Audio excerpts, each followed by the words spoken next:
She's like, Preston, I'm in Mexico, gonna be back on Sunday. Not ideal. Oh my God, are they gonna ghost my candidate? Bada bing, bada boom. Oh, this can't be good. I had no idea this was happening. What is going on?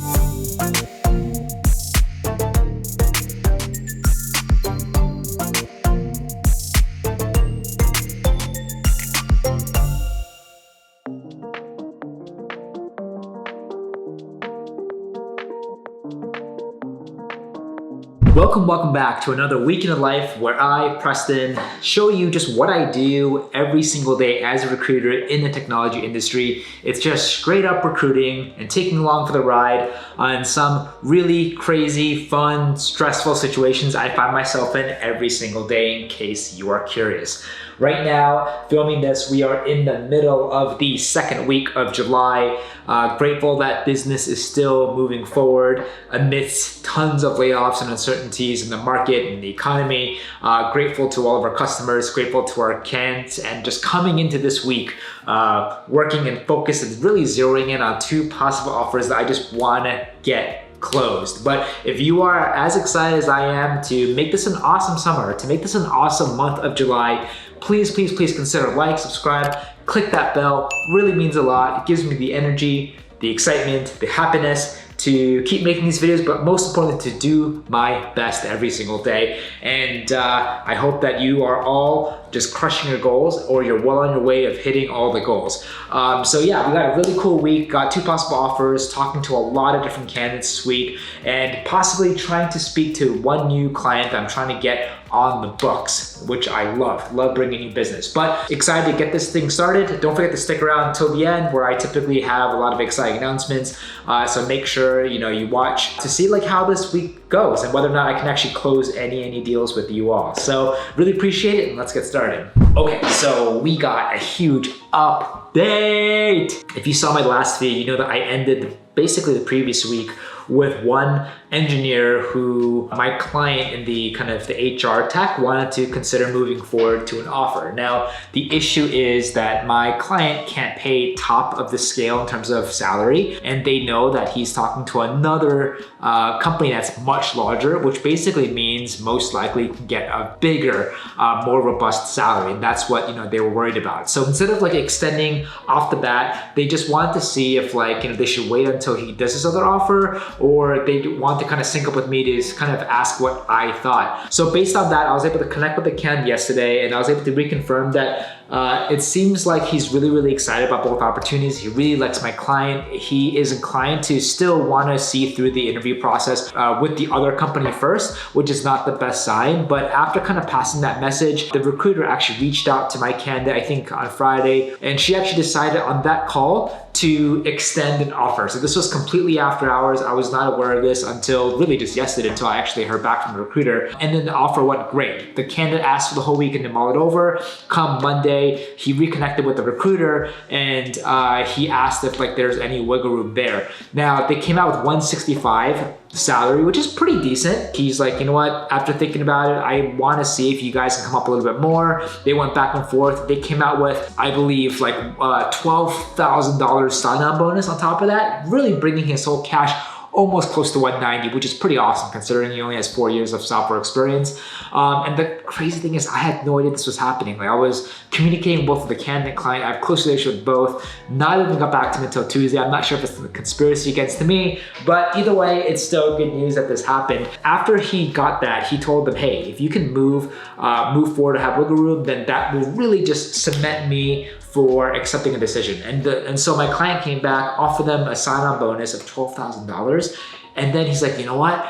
After thinking about it more, I really want to see if you can raise the salary to 185 on top of everything. So this is my client offering 165, then tossed another 12K to make sure they're well within the levels internally. And then now the candidate wants 185. And this is after he told my client that if they were able to offer a sign-on bonus or any sort of improvement, he would shut down the search. So not the best look for the candidate. Like if you are negotiating and you tell the company that if they're able to do this, then you can accept, and then they do it, but you don't accept, that does not strike a good balance. Now, the lucky thing for my candidate is my recruiter that I work with in my client, she's also just very understanding. She knows how competitive engineers are, and she understands that, he's just honestly just trying to maximize everything. But she, again, didn't feel too great that he's asking again after he told her that, like, yes, I would shut down my search. She responded back saying, I can't really do much. Might as well go and continue and do your interview and maybe get back to us. This is the best and final offer.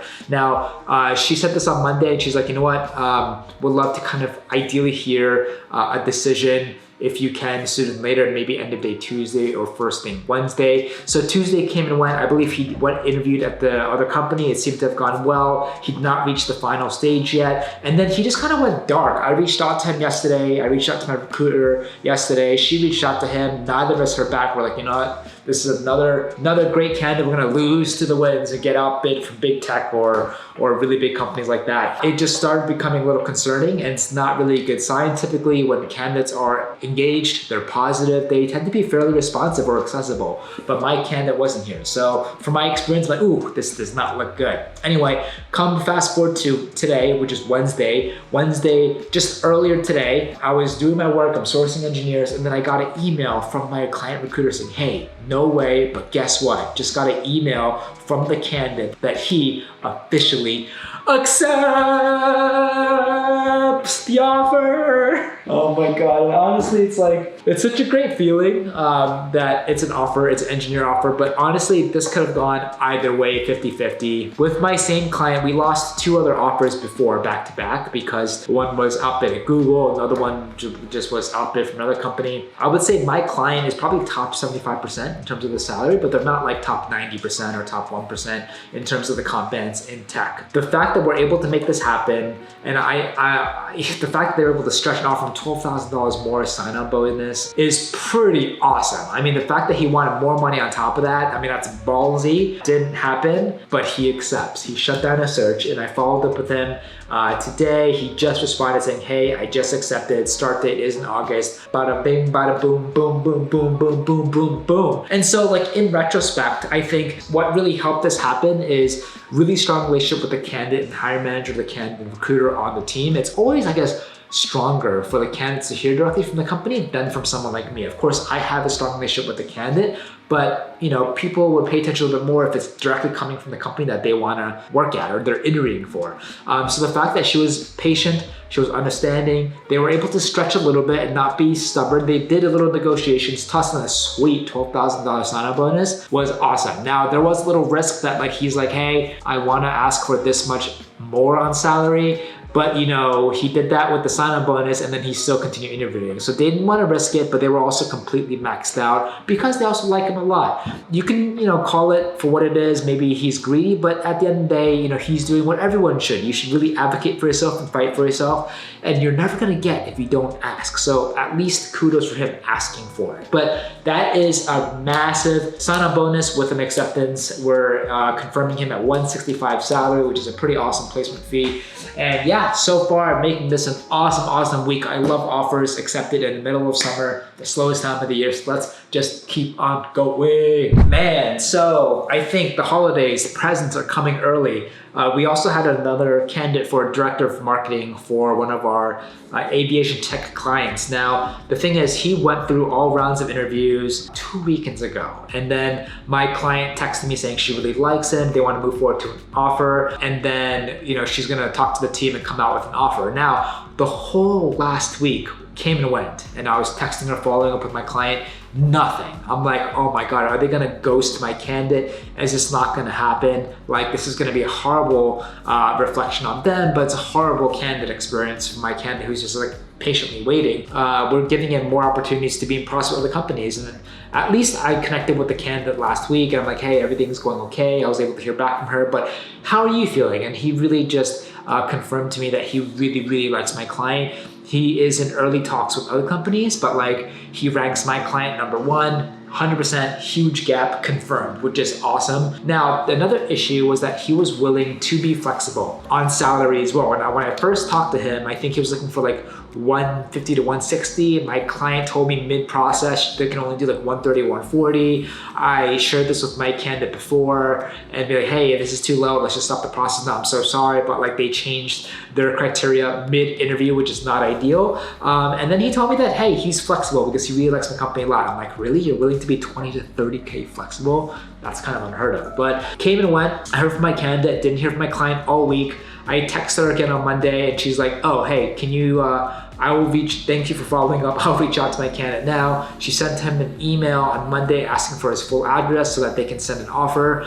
And then from Monday till today, I didn't hear anything, even despite following up with my candidate and my client. And then just now, I mean, I don't know what's happening today. Everything seems to be happening, but I just got a text from my client saying, hey, the candidate officially accepted. Like, what is going on? And then I hear back from my candidate saying, hey, thanks for following up. I just accepted. And so it's like, with me, I like to be hands-on as much as possible, all the way up to accepting or rejecting the offer and playing a huge role in helping that happen and being with the candidate every step of the way. I get it how, when offers happen, candidates don't talk to you because rightfully so, it's very stressful. Lots to think about. They're talking to their partners or family and they just want to get other perspectives. But like, I try to make it very, very clear when I engage with the candidates early on, like, hey, when we come to negotiations or offers, let's work very closely together because if you have any questions or concerns, any objections, I can do whatever I can to get those resolved for you and fight for you. And so if they completely ghost me or they're off the grid, I can't fight them or fight for them. And so both of these amazing offers accepted, I just feel like even though it's good news, I should be celebrating. I'm like, it would have been just so much more if it just happened perfectly in following our process to a T. But then again, nothing follows your process to a T, and you just have to be grateful and happy and lucky that things are just working out at the end of the day. So that is 2 offers, signed, sealed, and delivered, closed. All right, got one more update. So working with a super early stage company, actually founded by a good friend of mine that I worked with as a client years before. And before last year, if you've been following my video, you would know that I helped basically place a head of sales from a top big tech company at his company. And now he's slowly trucking forward, raised about another 3-4 million. And now he's looking for a CTO, which I'm helping with, and also like a sales manager now. We have a candidate in process that he really likes, but it's the same situation that I had to navigate with his previous hire. So my candidate is coming out of another big tech company, currently interviewing with my client who is super early stage, but also another bigger tech company. And so a lot of times people naturally gravitate towards bigger companies because they're more stable, they have been around, they will continue to be around. But one thing that we see now and even before is even these big companies are not protected from a lot of the dangers like stability issues and things like that, are now experiencing just that, especially with layoffs and reorgs and things like that. And so after speaking with my candidate throughout last week, even this week, she was telling me how like both offers potentially could be completely different. And so my client founder wanted to sync up with me and saying, hey, I really like her, but do we like move forward? How do we move forward? And I'm like, hey, she's pretty dead set on wanting to see this interview through on Wednesday, today, even if you come out with an offer or not. So I'm like, it's up to you whether or not you want to extend.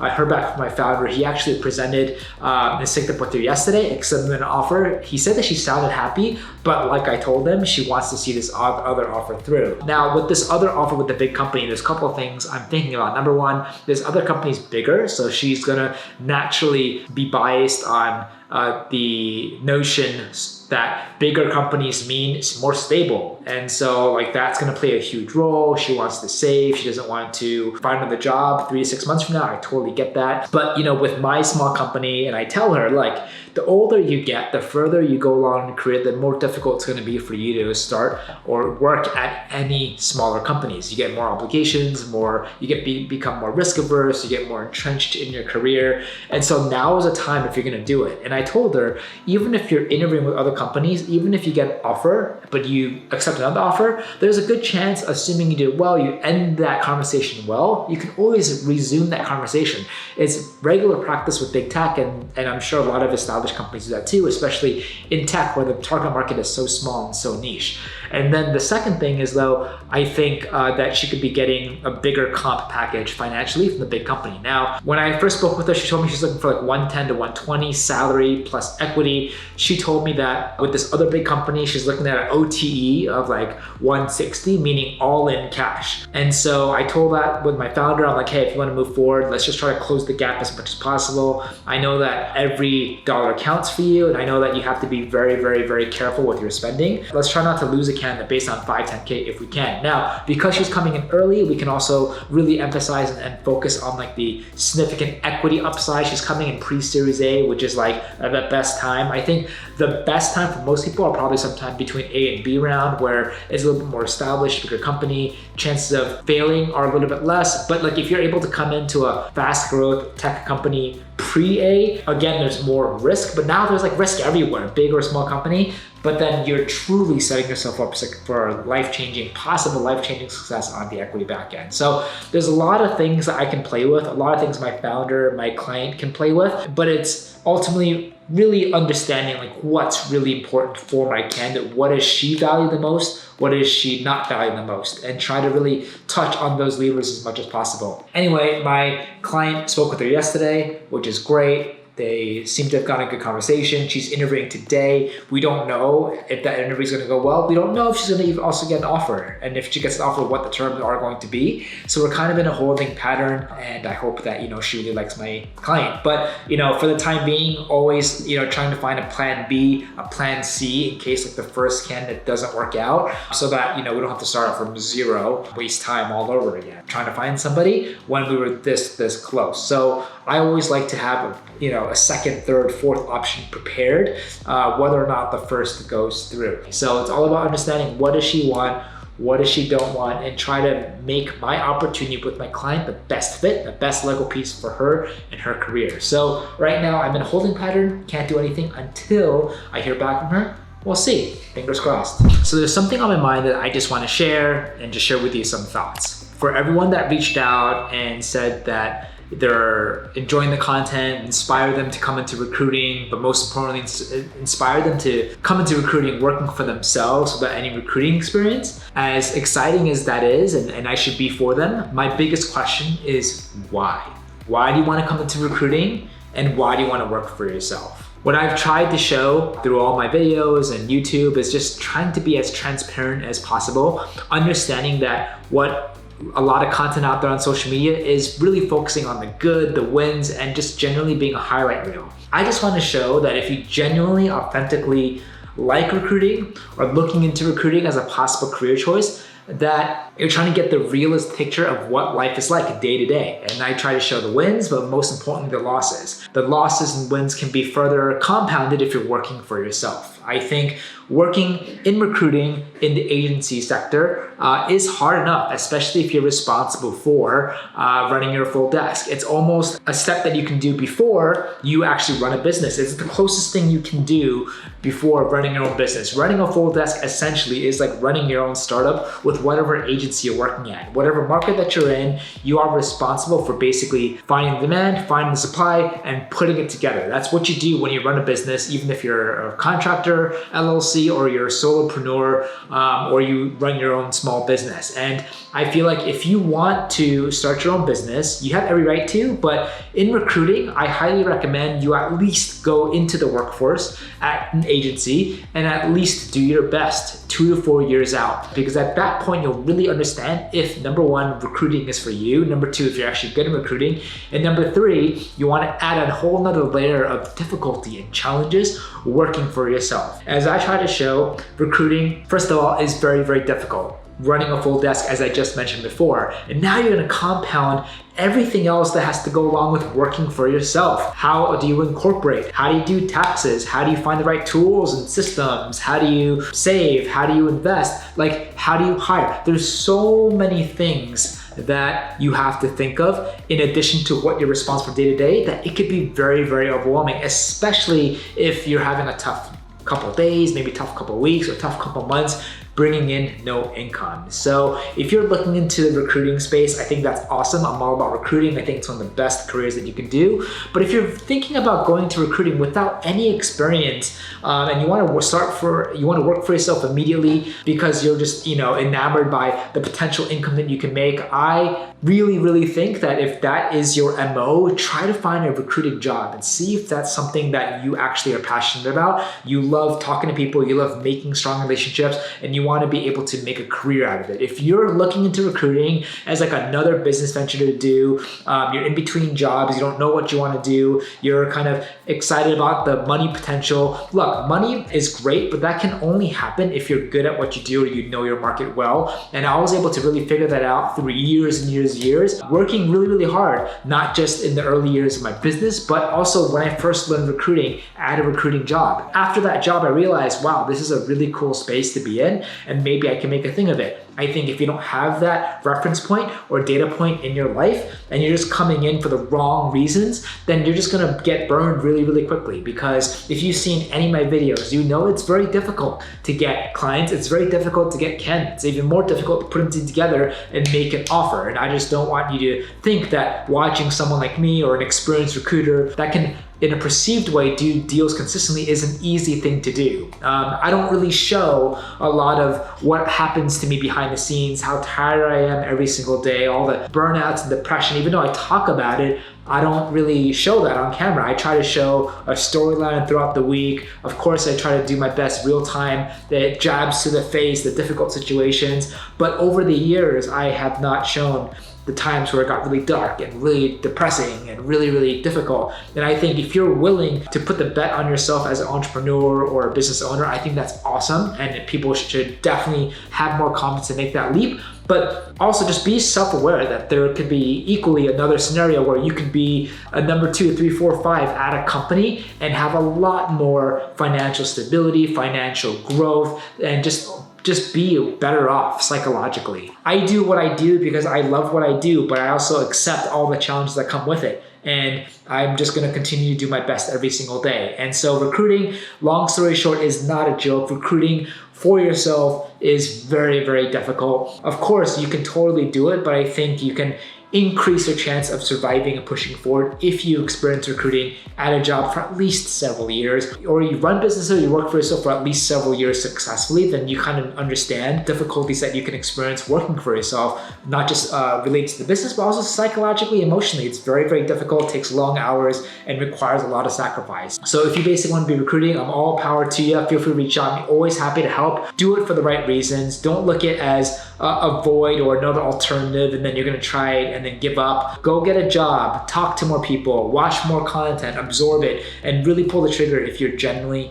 really excited about it. Happy, beautiful Friday morning. It's been a good week so far. I think one thing I'm focusing on today is really just trying to hear back from a candidate of mine that had her interview on Wednesday, and my client at an early stage company wants to move forward and extend to her an offer. He extended terms on Tuesday, and she's like, I can't make a decision until this interview on Wednesday. And then Wednesday came and went, and Thursday came and went, and didn't hear anything back from her, which is not a good sign. She did not respond back to me or the founder. From my experience, I'm like, oh, this can't be good. I mean, there must be, or there could be a really good reason, but typically if a candidate ghosts and can't even give you like a two-worded response saying I'm busy or I'm doing X, Y, and Z, then like, yeah, it might not be a good feeling. I mean, I just hope at this point that the other company didn't extend her an offer and it was like so good that she just didn't even want to talk to me or my client and just accept it. That would be like the worst case scenario. So it's only Friday morning. I hope that I can hear back from her today. That would be absolutely amazing.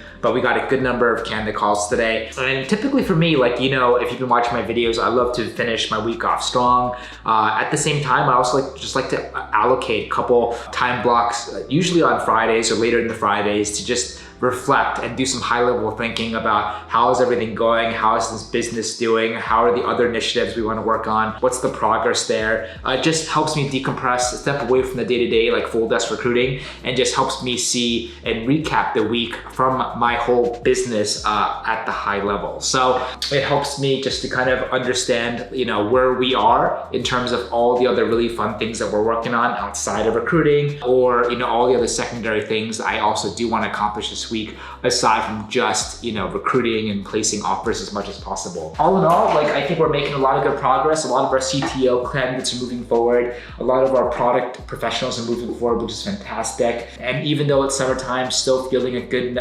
demand in terms of companies that are still hiring, amidst all this talk and chatter about recession and et cetera, et cetera. It's very, very important to stay positive. Don't let the negative and fear consume you. Every industry will bounce back. The only question is, how bad is it gonna be? But whether or not things really go horrible, just do your best, take care of yourself. Don't have reckless spending, plan for a rainy day, increase your savings, keep your operations lean if you're working for yourself, and just focus on doing the best that you can and knowing that eventually things will be okay. So I'm all about, trying to go a little more on the offense when everyone's going the other way. But at the same time, that means do it carefully and not recklessly, and just try to, take advantage and take risks if it actually makes sense for you. So going to have a good day. I hope I hear back from my candidate, and we'll see how we end this week, and I'll see you in a bit. Oh man, almost about an hour and a half later since I gave you the last update, finally heard back from my missing candidate. She's alive and she's in Mexico for a friend's birthday. She didn't even tell this to me or share this information with me earlier in the week. Of course, she didn't have to be obligated to share this with me, but it would have been nice because we're kind of in the midst of an offer situation right now. She had a final round on Wednesday. My client really likes her still. I really want to make things happen for her, but it's hard to kind of fight for her if she's just out of town. So she's like, Preston, I'm in Mexico, gonna be back on Sunday. I'll talk to you on Monday. Not ideal. Plus side is I'm gonna connect with her, which is great. Downside though is we have to wait more time, which my founder doesn't wanna do that. So as kind of a hedge for that, I'm gonna keep doing my best to try to find other plan B, plan C, plan D in case she falls through. But just the fact that she didn't reach out to me or my founder anytime this week, even though she's traveling, is still not a good sign, because if she was genuinely excited or engaged, she would have reached out to me at least, have a 5-minute chat or 10-minute chat. So again, don't wanna, catastrophize everything or just see the worst or the worst case scenario. But I do know that right now from the surface, it doesn't look the best, but at least she's willing to talk. But it could be simple as, hey Preston, I got another offer, it's too good to be true, I'm gonna accept, thanks, bye. Which happened to me a lot throughout my career. So hoping it's not that, we'll see what happens. But I guess you're not gonna be able to find out what happens this week. If you wanna know what happens next week, if whether or not we can actually close this offer, stay tuned. Over the past maybe couple weeks, I've had people reach out to me and they kind of share that they're really excited about recruiting and you can make a lot of money, or you can, it seems easy, and starting your own business with no experience and expecting level of success quickly. There are no shortcuts, right? And recruiting, with any jobs out there, requires a lot of grit and hard work, especially on the agency side where you have to basically run a full desk, especially if you work for yourself.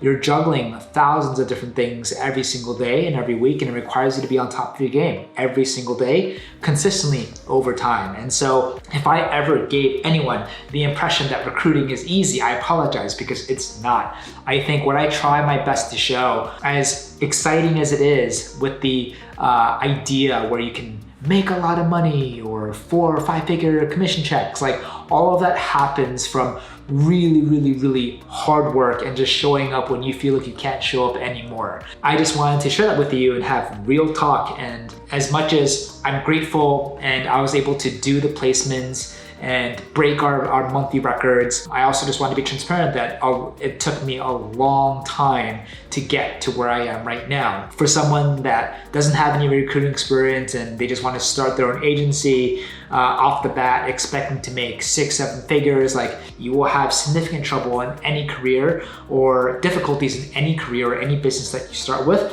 and you can only find success, and success sometimes will not happen quickly, and you should be okay with that. Have patience, and as long as you can kind of stick with the fundamentals and just do the basics over and over again, there's no reason why you can't find level of success.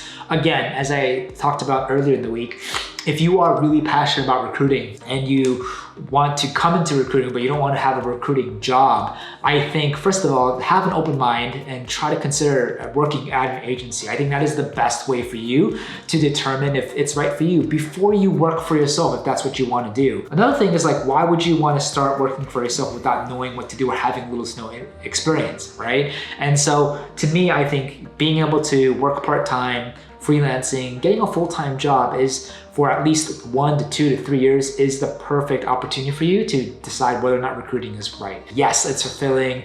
Yes, we can make a difference in people's lives. Yes, you can meet a lot of and talk to a lot of people every single day. But at the same time, it's going to be challenging. And it's going to require patience and grit and persistence and being able to show up even if you don't want to, and just being able to constantly, sometimes feeling like you're on call all the time, or you have to sacrifice your vacations or family, whatever you have to do sometimes to help really high stress situations or environments that would need your attention, and just being willing to be okay with that. If you are okay with that and all of the above that I just said, I think recruiting could be a fantastic career for you. But so far, it's been a really good Friday for me. It's been a really good week.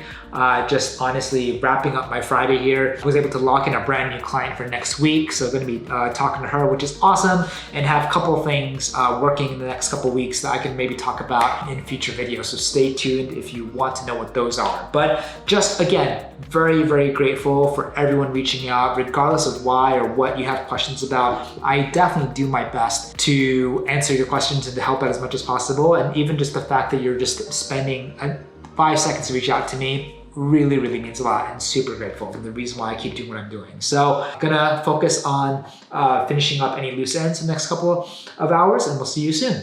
All right, happy Friday, late afternoon here, and I hope you have enjoyed thoroughly this week. It's been honestly a pretty straightforward week, pretty simple, cut and dry, no significant difficult situations that I couldn't handle adequately. I think the only downside is one of the positions I really want to try to close earnestly is for the sales manager role, but then the candidate ended up flying to Mexico, and I'm not gonna talk to her on Monday. Still not really feeling the greatest about it, but we'll see. You just gotta be positive and hope for the best and see what happens. But I've put some time today trying to really rebuild a pipeline to have like a good contingency or plan B. So in case if my candidate doesn't go through, we can still move forward and not get stuck in plateau. But we were able to possibly bring in another client. We're working on a couple of new things next week that we'll be rolling out. I can maybe talk about next week or two. But again, I just hope you enjoy this video. Like, I just try to just show you what goes through my week in the most transparent ways possible, and just highlight really cool like stories or areas of focus that like I'm really engaged with every single week. Whether things go well, whether things don't go well, try to document it and capture it for you all. But if you like this, please consider giving it a like, subscribe. A big thumbs up really means a lot, and honestly it just gives us the excitement and continued energy to make these videos. If you're also a recruiter or you work for yourself and you are a master in your market, feel free to reach out to me. If you have a great track record, you have great candidates, or maybe you even have a client that you're struggling to fill, I'm always happy to see how we can help as much as possible. If you have a network of really good talent for jobs, if you have a network of companies who are looking to hire, reach out to me too. I've had a good number of people who have done this in the past. We're able to successfully do a placement. I'm able to share and split a referral finder's fee. All about just finding ways to just help each other out as much as possible. And so always grateful for people reaching out. Last but not least, we also have a free Discord as well. So if you are a recruiter, you're a recruiter enthusiast, it's just a great place for you to feel safe, to be able to ask questions with other like-minded individuals. And also just a great way to keep in touch with me too. You can reach out to me there. You can also reach out to me here on YouTube, TikTok, or even on Instagram, as I try my best to also post daily. But it's been one heck of a year so far. It's been, I feel like on a macro level, like challenges after challenges, I'm just recuperating after 2020. And now this the whole economy is happening. So definitely have to do our best to stay wary, be smart, not take too much risks, but take enough risks and just kind of keep going and hopefully enjoy and have fun along the journey as much as possible. I think this is a wonderful career. I think you should not be scared to look into recruiting. There will always be agencies, there will always be companies in tech or beyond tech that will always be hiring. And so don't be afraid. Don't let the negativity and fear consume you. Find out what you want to do in your life, in your career, and stick at it. And I think if you were at a job right now and you're unhappy, or you're just at your job and you feel stuck because it's a big company and you think it's safe, I challenge you to be proactive in your job search and try to find somewhere that stimulates you more, that you're really excited about. What we're learning now and what we learned before 2020 is just because you're safe at a bigger company, you may not be safe with economic factors, with layoffs, with just, other things you just don't have control over. And in a job search, you always want to be in control as much as possible. So find jobs, find a recruiter that can help you find new jobs, reach out to companies, do more applications, and try not to just settle and be complacent, because the last thing you want is to be there and then figure out, oh my God, I'm gonna lose my job, or I lost my job, thinking that it would never happen. And so my heart honestly goes out to people that are being affected by layoffs right now. It is horrible.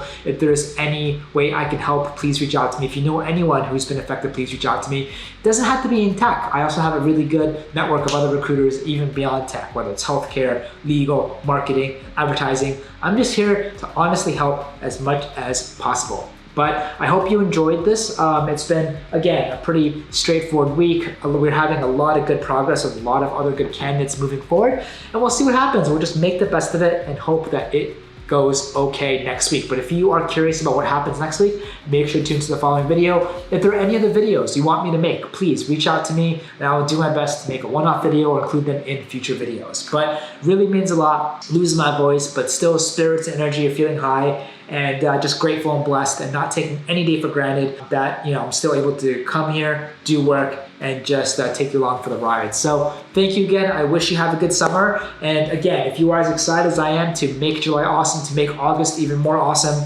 feel free to like, subscribe, click that bell. It really means a lot. Help us get the word of recruiting out there, and will just help us elevate recruiting just better together moving forward. And that's what gets me really excited. So thanks again. Gonna enjoy my day, gonna enjoy the weekend, and we'll see you on the next video.